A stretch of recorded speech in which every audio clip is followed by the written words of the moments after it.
2, 3, 4. Hello everyone, and welcome to the Power of Music Thinking. My name is Christoph Zürn, and this is the podcast for people with a musical heart and a wicked job. We're looking for stories, insights and tools from the big world of music to inspire leaders and followers to listen, tune, play and perform in whatever field you're operating.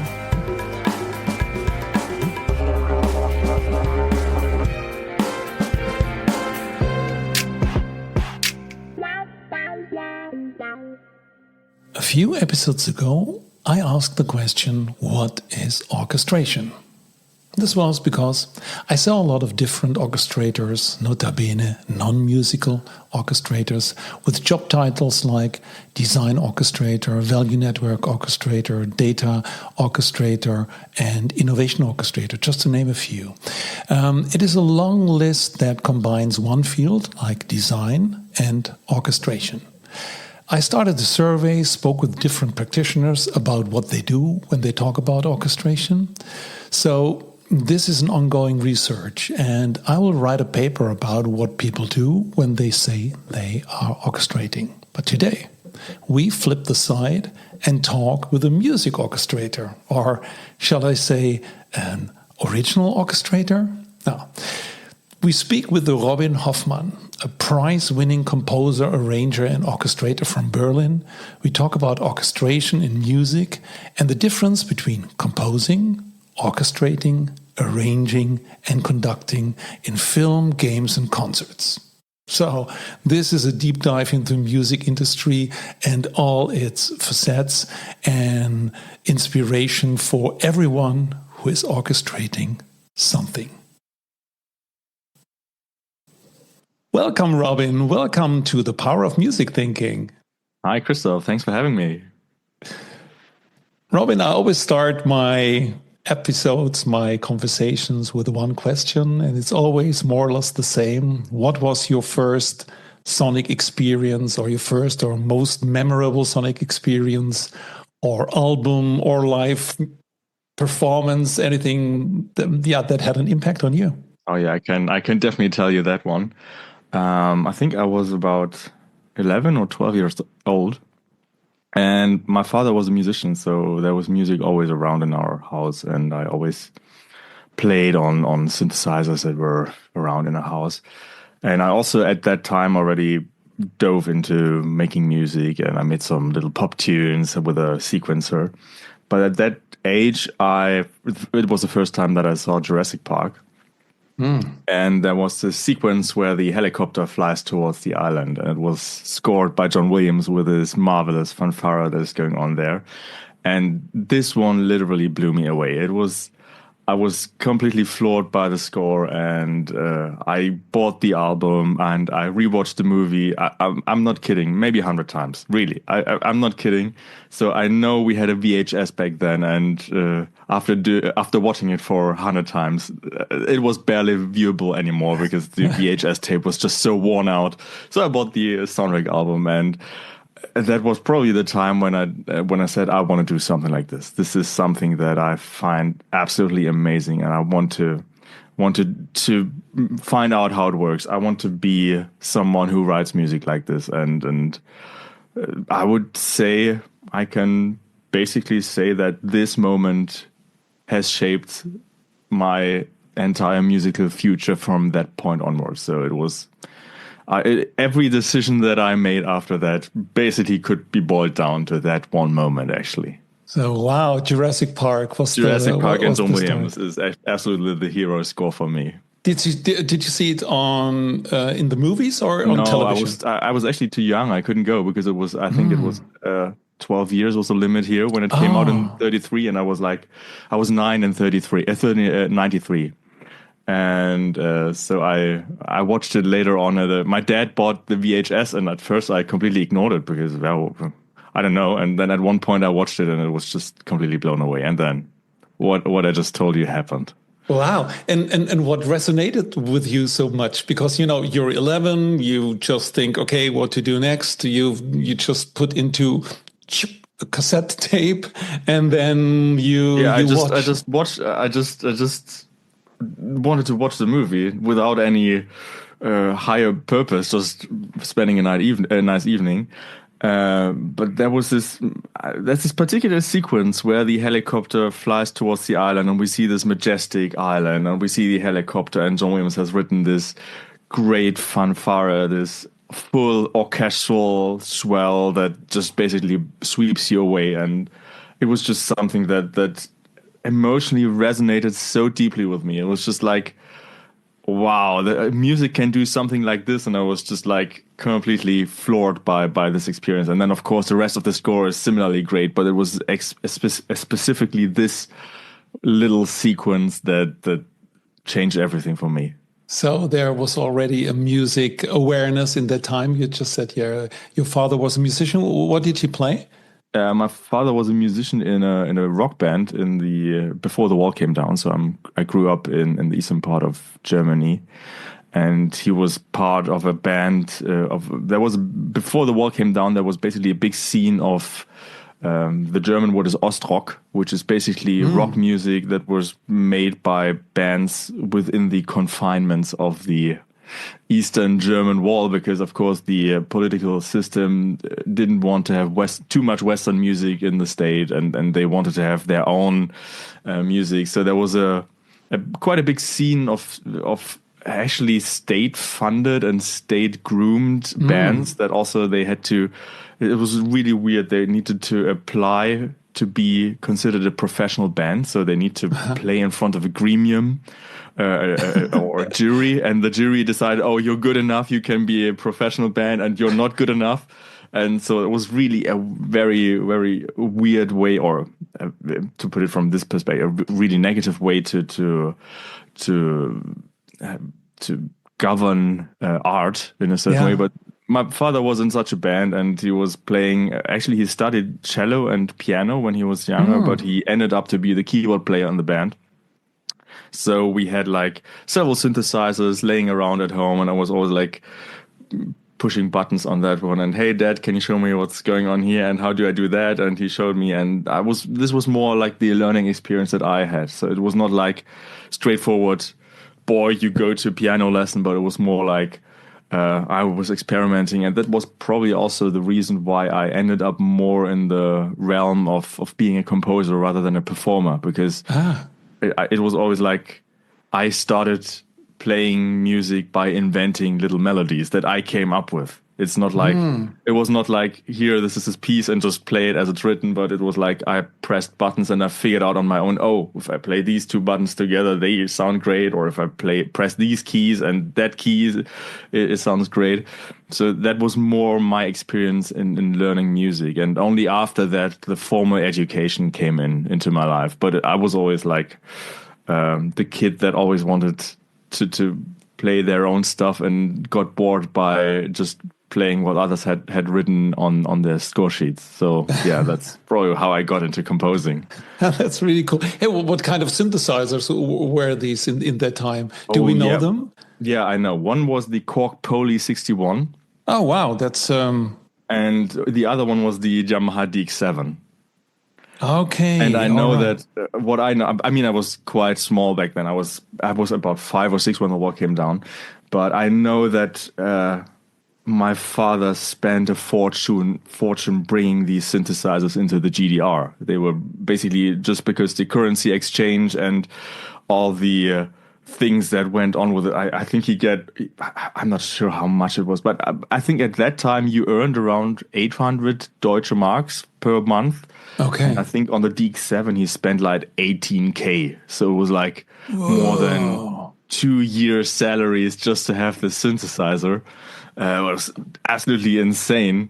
But that was the only way how you could get access to any of the music gear, because GDR didn't have any manufacturers manufacturing their own synthesizer. I think probably they had, but they were just not.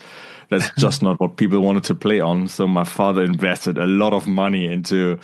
It's not just my father. Actually, every band back then that played in the GDR, they just tried to import the gear from the West and paid insane amounts of money just to get their hands on this stuff. Wow, because the DX7, so that and Poly 61. So for everyone who's listening and knows a little bit about synthesizers, the DX7 we know really from pop music from the 80s. It's really it's the iconic e-piano sound you hear in the 80s. It's just there's this one patch.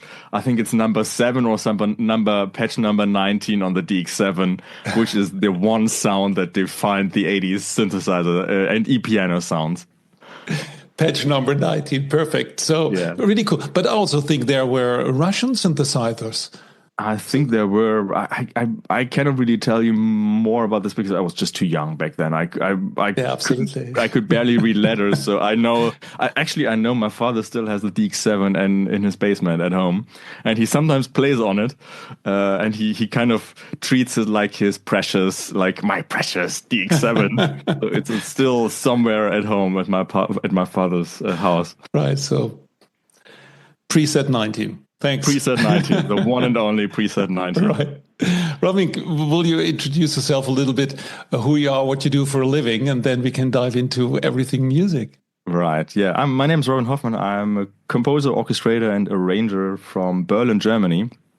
And I'm actually a professional, or I do professional this whole stuff. So my main line of work is film music, where I am either involved as a film composer or I help other film composers orchestrating their music, or I also work for certain concert events. For example, when a concert artist, based on last year, I did a show with Anastasia and she wanted to perform a show with orchestra and band.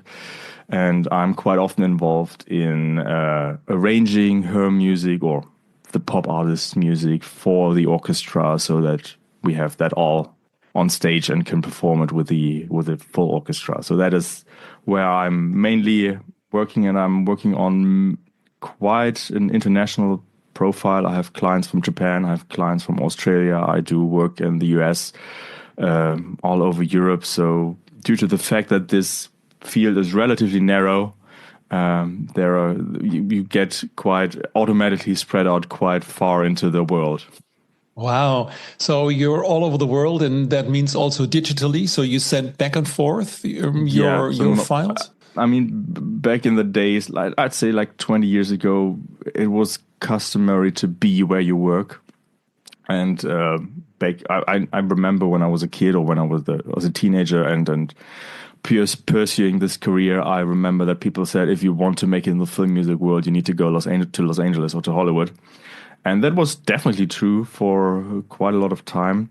But with the internet, we are basically independent. And I know from colleagues who I know there's one colleague that I know, he has an RV and he lives in this RV. He has a Starlink on his roof, and he has like a solar panel, and in his RV he has like a digital workstation, and he's just one day camping in the Arizona desert and just writes his music there, and then he drives on to another state in the US and just does his work there. So I know that in my line of work, there are quite a few digital nomads.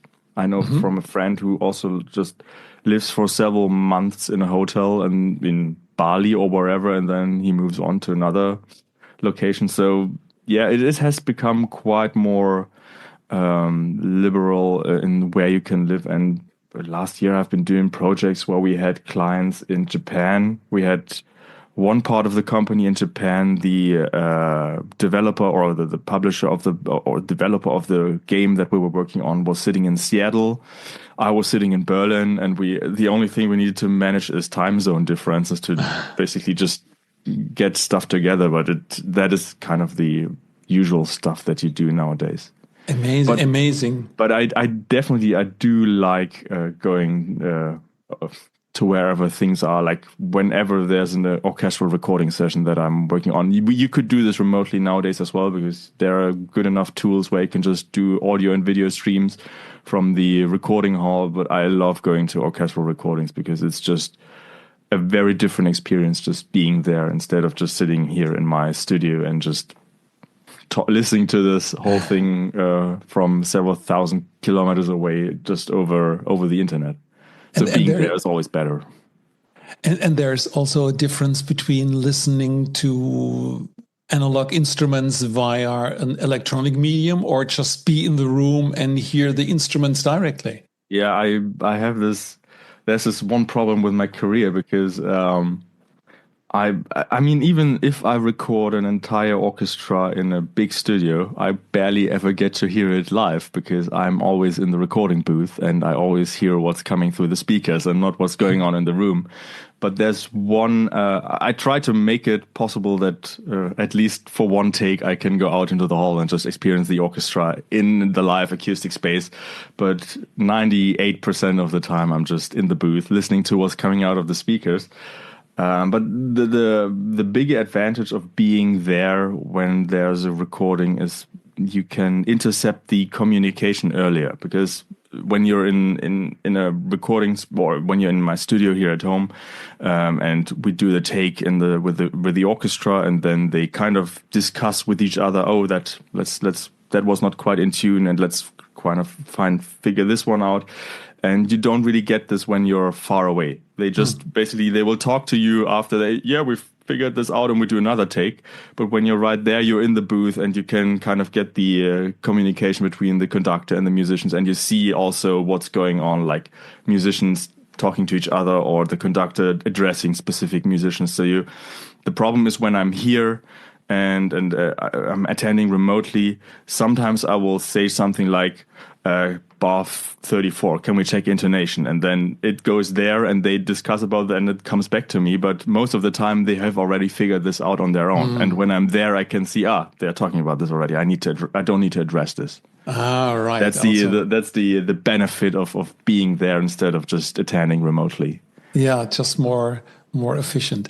Let's get into the, let's say, the important thing, because we just started with your father with rock music or pop music, which is not written down. But in your profession, and you said you're a composer, orchestrator, and arranger. Maybe good to share.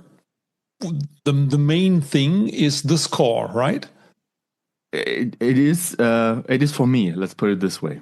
Okay. If you are a film or media composer nowadays, scores are relatively irrelevant up to the point where you have a project where you need to work with a real orchestra. But that is increasingly rare, I have to say this, because either budgets or also it is not really desired anymore. Because the way how Hollywood nowadays works is that quite often we see that traditional orchestral scores are considered old-fashioned and don't have this modern Hollywood approach that many films nowadays have. And if you listen to film scores nowadays, we have what we call these hybrid approaches, where we have like synth scores or we have drones going on, a little bit of strings there, maybe a little bit of orchestra there, quite a bit of sound design. But these traditional grand orchestral scores, they are quite rare.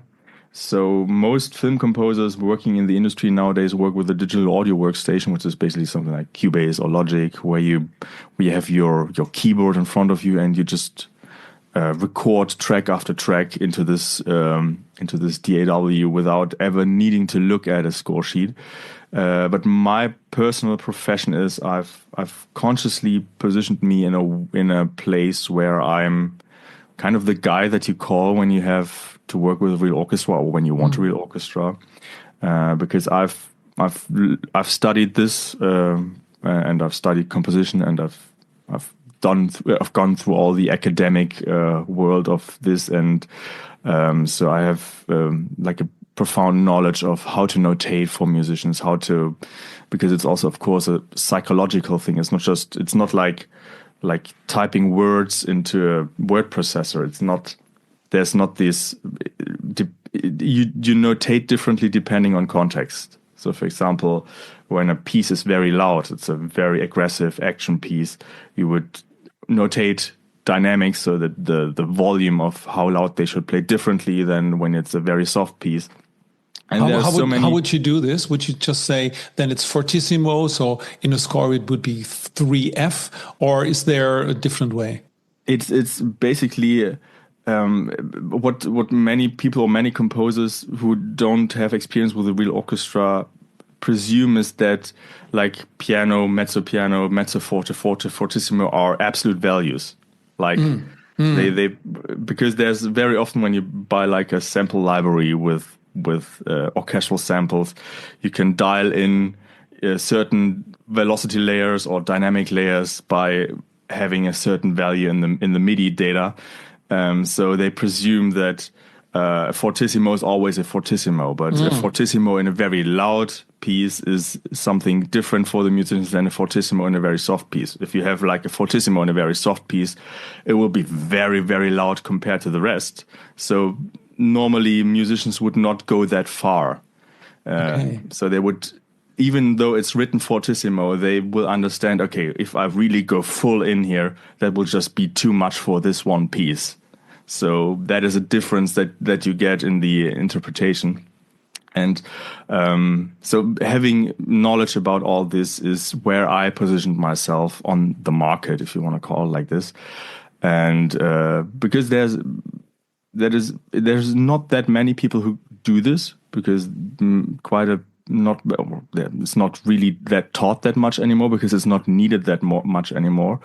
And of course, it's having the luxury of working with real orchestra only happens when you're quite high up in the game, because most budgets wouldn't allow for real orchestra. And so if you are a composer nowadays, or if you want to start out as a media composer nowadays, it's quite late in your career that you're confronted with the necessity of writing for real orchestra. You will probably spend many years writing scores for smaller projects or student projects where you would never have the budget to record a real orchestra. Maybe you can record one or two instruments, but never real orchestra.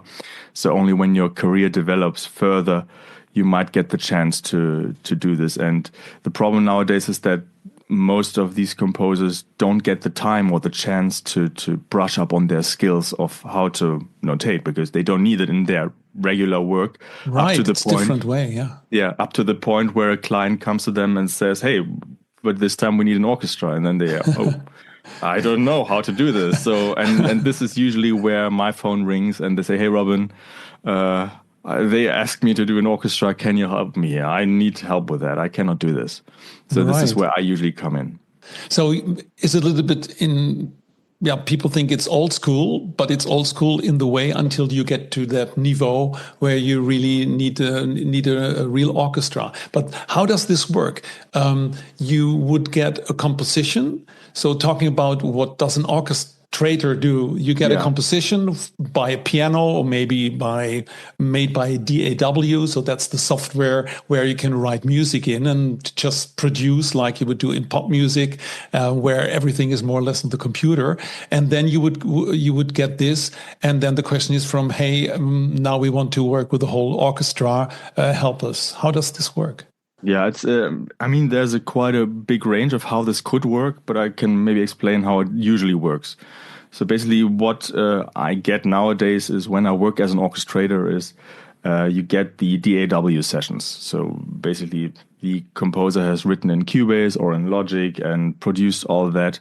And what they normally do is they send me the session and then they export a MIDI file. So I'm not sure if you're what kind of listeners you have, but a MIDI file is basically, it's not an audio file, like it doesn't have like audios, but it's basically, it is just a kind of instruction file. It says play note X on instrument Y at time Z. And this is basically what's included. And then what I get normally is I get audio stems. So it's basically the audio file, but it's split into different sections. So I get one audio file that only has like the woodwind instruments, one audio file that has most of the brass instruments, and so on. This is the most common way. So what composers nowadays do is they produce the entire orchestral mock-up, that's what we call it, in a DAW. So they use orchestral samples or synthesizers to just approximate how the orchestra would sound and how they would do this. They would normally also enhance it with synthesizers and some processing. And then I get, as an orchestrator, I get the MIDI file and I get the audio stems, and then I can import the MIDI file into a notation software where I get sometimes good results, sometimes not so good results. Depends on how well they recorded on a metronome. If it's just a little too loose timing, it will just look awful in the notation software. Right. So my job first of all is cleaning up the MIDI, which is basically I just make sure that all the notes start at exact rhythmic point where they should start, and they are all kind of. What's also happening quite a lot is that for example nowadays when you would produce, you would layer a lot, so you would not just use one violin instrument, but you would use another violin instrument from another sample library because it just sounds more Hollywood or fatter or whatever you want to call it. More rich in that sense. More rich, exactly. Yeah. So I need to just go through, okay, we have like the composer has written for, I don't know, 12 horns, but we only have 4 in the orchestra. So I need to go, okay, let me sort this out so that it is sounding as much as possible as the desired sound, I believe, at least, that the composer has in his head or in her head. But that sounds difficult if you have all the possibilities of digital production, and It is. and you hear 12 fat sounding nice horns, and you say, but we only have the money for the 4, and now write it so that the 4 sound like 12. Yeah, this is a whole different topic that we could talk about, because first of all, of course, you need to, as a composer and working with the orchestra, you need to manage your expectations to what you're having. If you're having like a sample patch that has been recorded at Abbey Road with 12 horns, but you record in an Eastern European country with 4 horns, you're never gonna get anywhere of the sound of the 12 horns. So that is, first of all, that expectation needs to be managed by the composer. The other problem that we're having nowadays is that that is something that has evolved in the past, I'd say 25-ish years, that production companies like directors or producers, before they sign off on a track, they want to hear a demo that is as polished as possible. So what composers nowadays do is they produce a demo for the cue that is extremely well polished and that almost sounds like the real orchestra, and it's all like there, but it's at this point where you would say, okay, it sounds almost like the real orchestra, but not quite there. And the problem is that nowadays, as an orchestrator or as a composer, we get quite often the directive from the production side that make the real recording sound as much as possible as the demo. And this is something that is, of course, a weird thing to do, because if I'm as an orchestrator trying to match the artificial, less perfect rendition of the music cue with a real orchestra, what's the point in recording a real orchestra then? And that is something that currently in the way Hollywood or the film industry in general works is quite a bit of a problem. That is a big topic that we could talk to, but it's basically the risk aversion of Hollywood, the massive budgets that are involved. This all boils down to producers wanting to be or having exactly having presented to them on a silver plate exactly what it's going to be in the end before they sign off on anything. And then we go to the orchestra and we try to get the close to the demo, but make it sound more expensive. But the problem is, you can do things with samples that a real orchestra cannot do. For example, with samples, you can have a flute play a note for 1 minute without needing to breathe. But on the other hand, you can do so many more things with real orchestras that samples never can do. But many composers are kind of limited in their thinking only with what their samples can do. That's interesting. This kind of creates a limited range of expression that we quite often get from film scores nowadays, because they are limited in the expression of what their samples can do.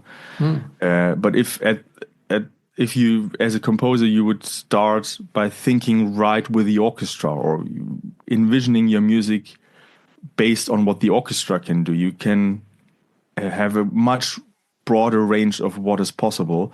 But then you have the problem, you need to sell this to your producer or to your director, and your samples will not be able to do what the real orchestra will do. So you need to dump down your vision to what your samples can do. Oh, wow. To sell this idea to your producer, and then it goes to the orchestrator, who again needs to just do what the samples can do and push this to the orchestra, and everybody is kind of not happy with that, but it's just the way the industry works nowadays. Right, so there's a lot of risk-averse things in the producer. And by the way, is the producer, is he the film producer or the game producer? Maybe there's also a difference. And how good can they tell how the sound is? Are there also sound experts? No, it depends. Usually the creative lead in a movie is the director, not the producer. Just sometimes the producer is involved, but the standard way is that the director is the creative lead of everything, and it really depends on what kind of director you have. I, as a composer, I had directors ranging from, I have no idea what music can do, here's my movie, do whatever you do, yeah, this A minor chord, can we make this a little bit later, and I need the oboe there doing this and that. Both not ideal, because both is like, the first one is like you're having a white canvas, and having a white canvas is just horrible, because you don't know what you're going to do with it, because nobody's giving you input on what their vision is. But also you don't want to have the director who's just micromanaging everything, because then why did you hire me? Why did you ask for my creative perspective if you want to control everything? So most of the directors are not really like music professionals. I know quite a few directors play instruments and they have like a musical background, but that's not really necessary for the composer, because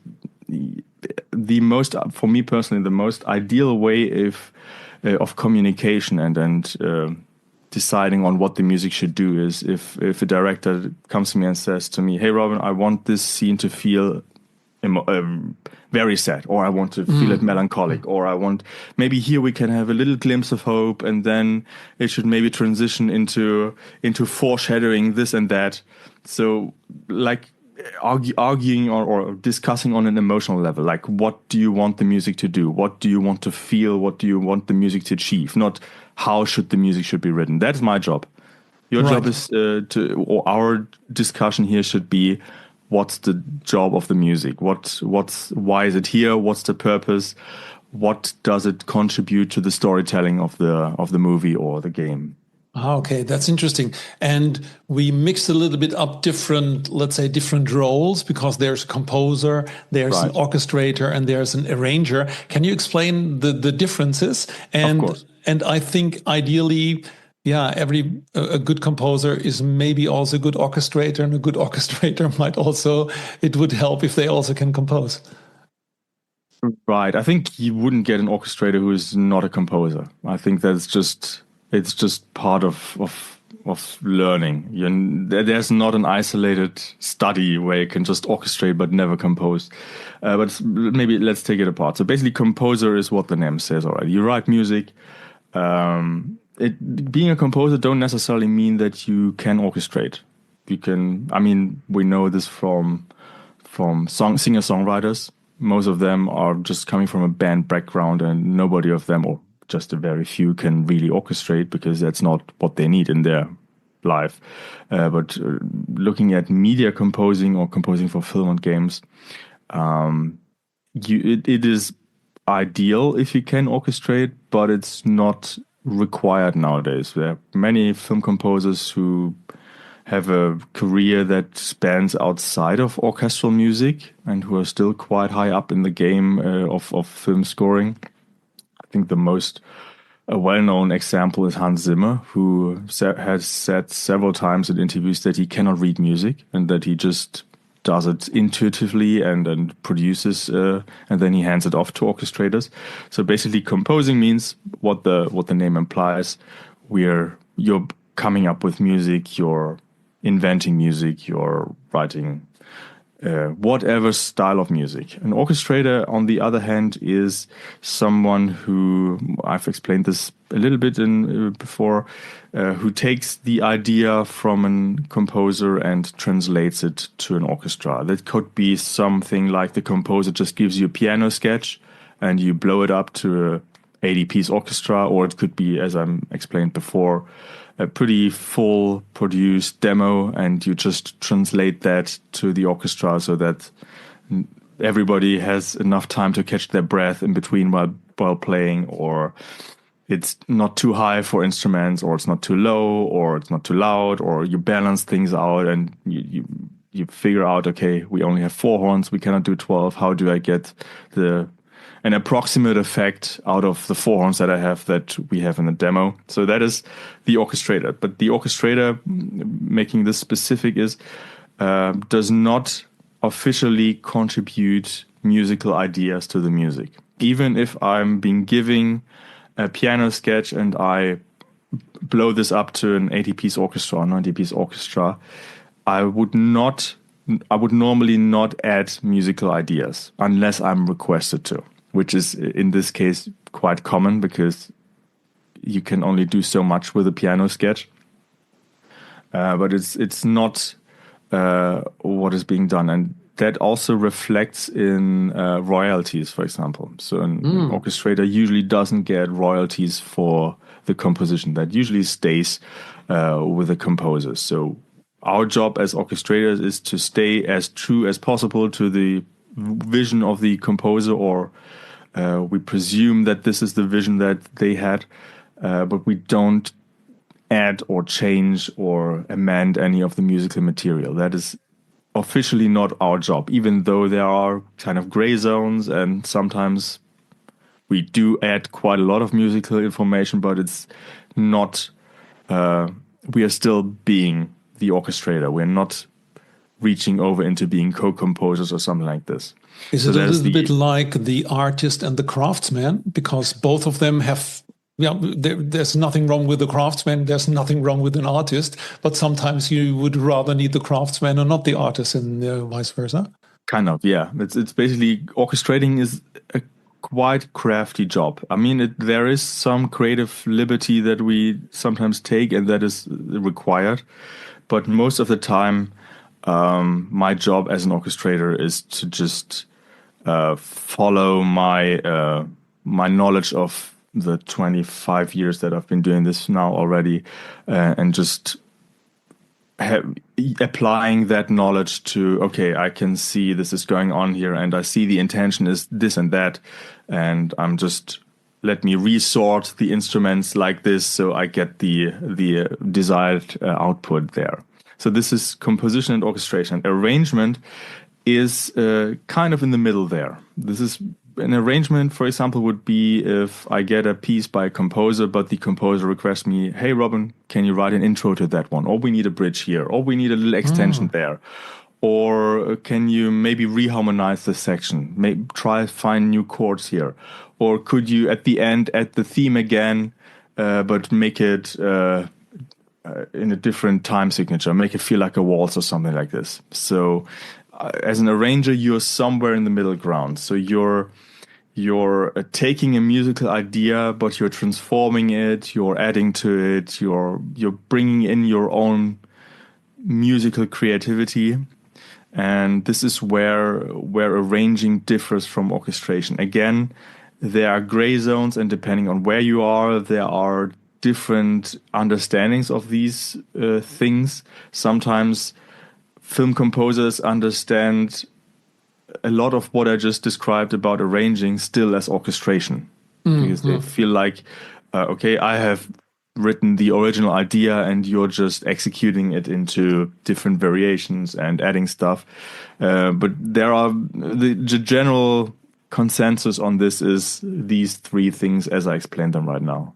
Oh, that's cool. So, and you mentioned before royalties. So it sounds like an arranger would get rather royalties than an orchestrator, or Right. is this? An arranger, there, depending on which performance rights organization you're registered with, but there are royalties that are arranger royalties, which are just very, very small compared to composer royalties. I think it's 1/12 of what composers usually get. So it's you're not getting rich from arranging.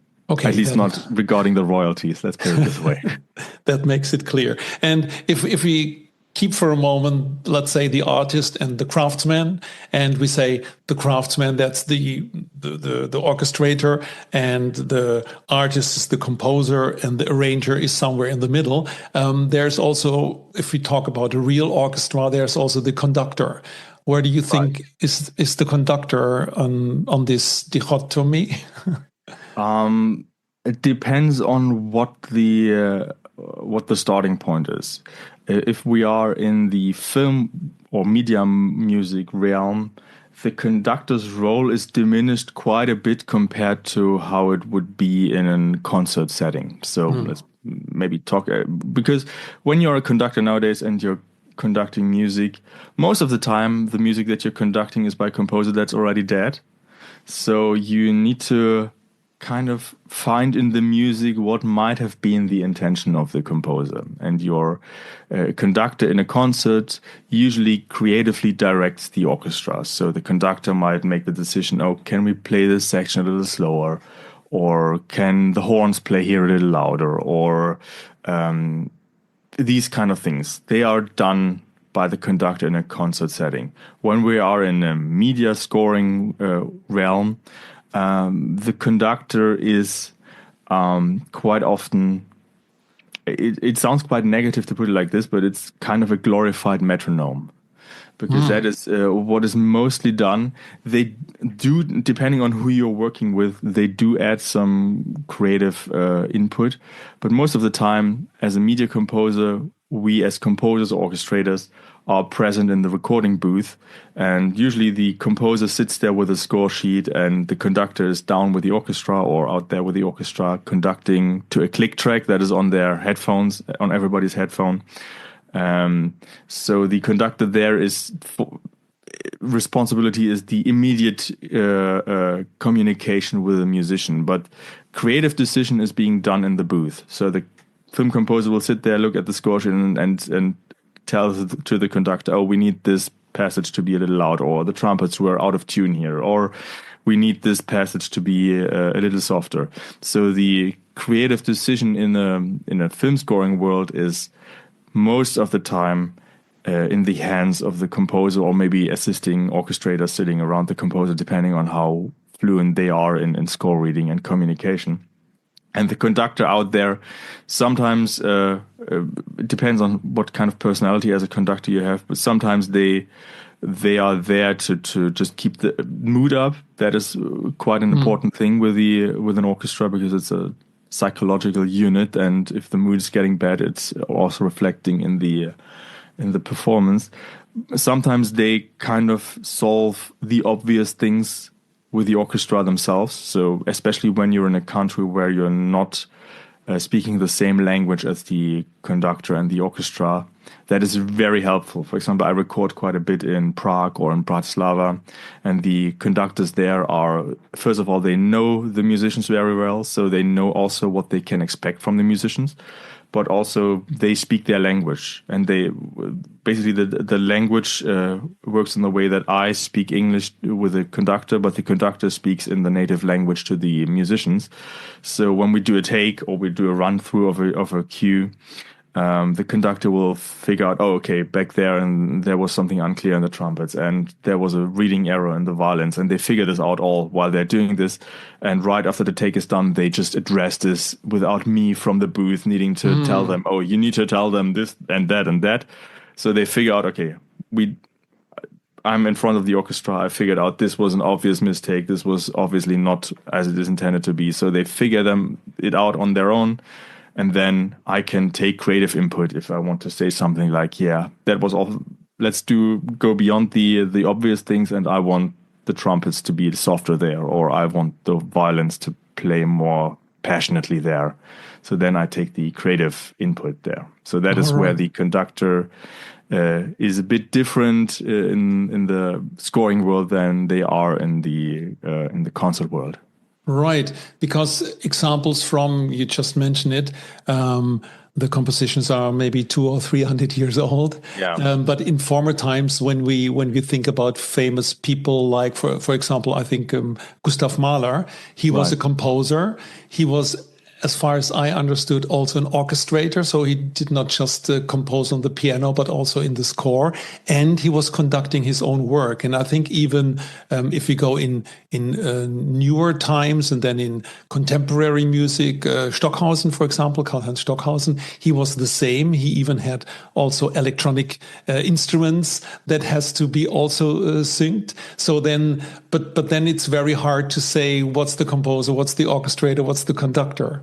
Yeah, that's true. I mean, that is true, but I think that most of we need to definitely take apart the classical concert world from the commercial media music world, because that is a different thing. So if maybe we can split it. Mahler is a great example. I think Mahler is, you mentioned he's an orchestrator, but I think as far as I know, he only orchestrated his own music. I might be wrong on this, but as far as I know, so then you would not say that he's an orchestrator. He's just a composer who also orchestrates, but it's not, there's not this specific kind of part in his day where he said, okay, now I'm orchestrating. But it's very often composing and orchestrating is a unified task, because for example, if you write a line or write a melody and you orchestrate it for, or you envision it to be played for violins, you would write it differently than if you would envision it to be played by trumpets. It's just you orchestrate on the go, more or less, while you compose. Especially when you are very experienced with how instruments work and things like that. So that is where you would normally not take apart orchestration from composition, especially when we're talking about composers from 100, 200 years ago. I think the real professional orchestrator only emerged in the early 20th century with the studio system in Hollywood, where they were just putting out movie after movie after movie, and the film composers just needed to write several minutes of music a day and just wouldn't have the time to orchestrate their music. So what they did is they wrote on short scores, so only on a few staves, and they kind of just wrote in chords and said this should be woodwinds, but how you spread it out to woodwinds should be the task of the orchestrator. And then it went on to the orchestrator, and the orchestrator just took apart these short scores. There's actually, John Williams still does it this way. Well, he did it until I think he quit writing film scores a few years ago. But up to his very last film score, he still wrote his entire orchestra on, I think, 8 or 9 staves. And he very specifically wrote the orchestration, but he never wrote it into the full score sheet with all the staves. It's just a very condensed version, but it has all the information that is relevant. And the orchestrators would then just go with this condensed score, and they would just blow it up to a big score sheet, and then everybody would get their parts. Right, with the staves, you mean 9 lines of a score of and different instruments. There was not in a tradition or in a big score sheet. You would have a line for first flute, for second flute, for first oboe, second oboe, and so on. And with this condensed this kind of way how they wrote, it's basically you have just one line where there are 5 notes on top of each other, and they're all called woodwinds. And then right. It's pretty clear who's getting which of the notes. Okay. Hey, is Hans Zimmer also conductor? No. Okay. He's not, as far as I know. But I think he's not conducting. He's more the producer and not the. He uses orchestra quite a lot, and he loves working with musicians, but he's not conducting. Right. So yeah, sometimes on video it looks like he would conduct, but that's not the case. You No, think, not right? not that I am aware of. It's interesting also because in a very broad field, in the last episode, we talked about sonic branding. Right, And I know that Hans Zimmer, he did the BMW logo, right. sound logo. So I think, oh, that's interesting. And I saw that you're also working for Massive Music, which is one Right. of the sonic branding agencies. Can you tell us a little bit about this? How Yeah, does it differ from what else you're doing? yeah. I think you might be over expecting what I'm actually doing there. It's basically I'm working for Massive Music in Australia for Massive Music in Sydney, and I've I'm actually this is Massive Music has merged with a company a few years ago, which was called Zongzhu, and Zongzhu was basically a company that was doing a lot of the commercial campaigns in TV, cinemas, in Oceania, so New Zealand and Australia.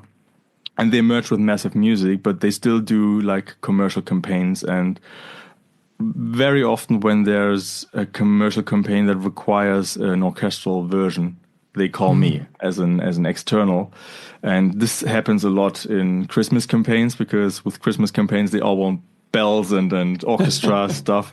So that's when I'm called. So this is where I work with Massive Music, but I'm not involved in any sonic branding that goes beyond. We have a client here that has the sonic signet at the end of their commercial, and you need to incorporate this into the orchestration so that it ends with this little melody. But this is as far as my sonic branding work goes. Would you like to? And I know that's some kind of trap question because a Sonic logo most of the time is between 2 and 4 seconds. Yeah. So I try to imagine how you would write for 2 to 4 seconds an orchestral score, for example.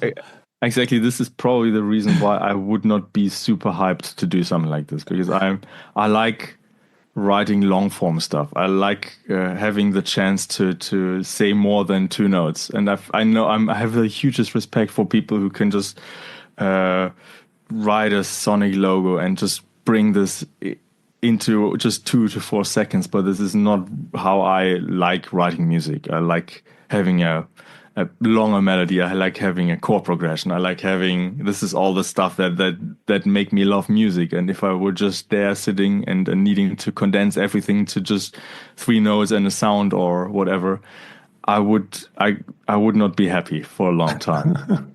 I can completely understand this. Yeah. However, I would think about how would an orchestral score look for 2 to 4 seconds with so many little details that get into it. But maybe that's a completely different.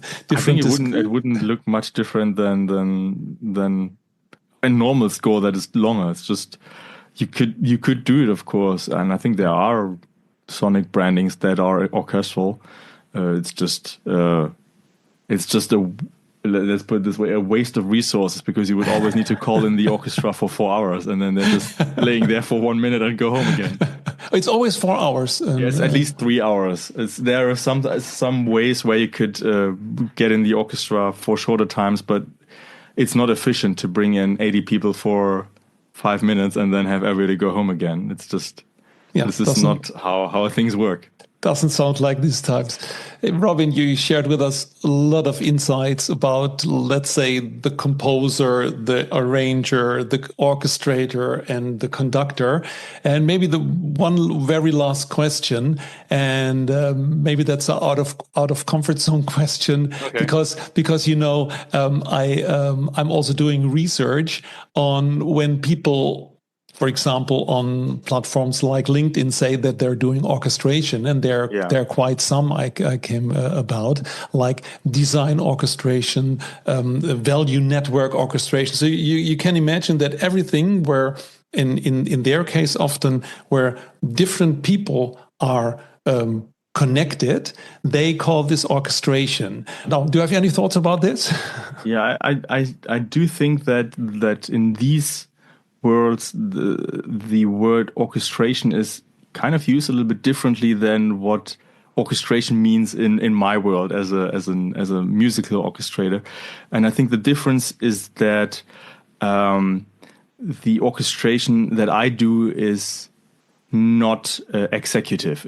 I'm planning. I'm not the guy who is executing ideas or who's pulling strings or who's directing people to do things. I think a closer match to what orchestration means in the business world would be actually the conductor, because the conductor is the person who says, you're playing this like that, let's make this work together with this, and let's get this person back there doing this. And I think that is more what orchestration in this business language rather means. I, as an orchestrator in the musical world, I'm more the planning guy. I'm there sitting with a score sheet, and I decide, okay, this would probably work quite well with trumpets. Let me write this for trumpets, and maybe let's make sure that they know that they should not play too loud here. So I'll write in a piano for them.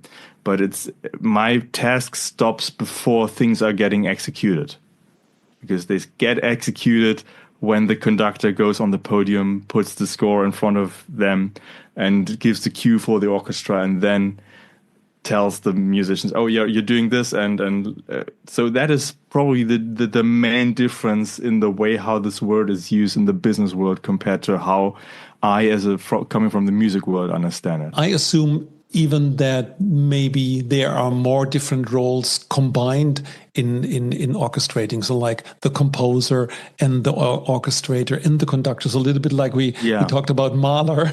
So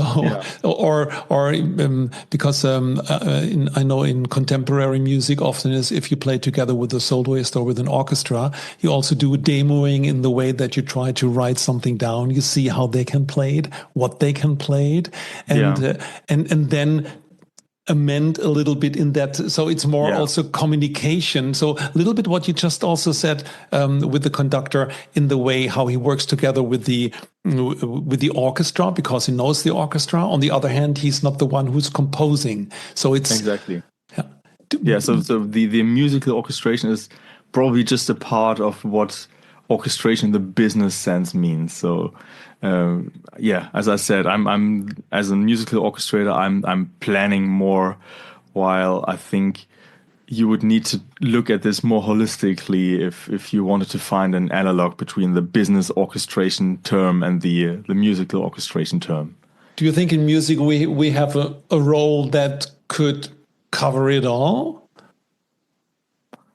Probably the thing that you just described, like the orchestrating composer, and also like the Mahler is probably the one person that covers it all. Or John Williams would probably also be a good example, because even though he wrote short scores and he has orchestrators, he makes all the decisions on how this should be orchestrated in his just very condensed notation. But he's also conducting, he's writing, and he's orchestrating in the way how he writes it. So that he is more the all-encompassing orchestrator in a business sense than just the isolated orchestration task that quite often lands on my table. Robin, thank you very much. Thanks for all your insights, and wish good luck. And I think we also should mention that you won a prize, the best score in LA. Maybe just one sentence what it is, and I will also put the link into the show notes. Yeah, it's just not one prize. Actually, I won quite a few prizes in the last couple of weeks in several awards for a film score that I did last year, which is for a movie called Treasure Trackers. It's actually a family entertainment movie which is from a storyline relatively similar to Stranger Things. So basically a group of kids solve a mysterious thing in their rural country town. And I was fortunate enough to get to write the score for this whole thing, and I orchestrated it myself actually, and was had the great luck of recording this all with a big orchestra in Bratislava, and so this movie is taking the score is actually making its rounds currently, winning a few awards, and just today I got a note that excerpts from it will be played in a film music concert in May here in Germany. So that is a very nice surprise that I got this morning. So thank you. And it really covers all the way that we just talked about, from composition to a live performance. Thank you very much, Robin. Exactly. Thanks for having me. Thank you so much for listening. I really appreciate this, because listening is one of the top leadership skills, and I feel honored about this. It is my mission to find, create, and share inspirations for meaningful collaboration based on music analogies. If you want to support this, please subscribe to the podcast, give us a rating, or write a review on iTunes or Spotify. And more inspirations can be found on musicthinking.com. We have a blog, and you can download the Music Thinking Framework. And finally, I would love to hear your feedback. And if you need help with a business challenge, please reach out to me via email, podcast@musicthinking.com.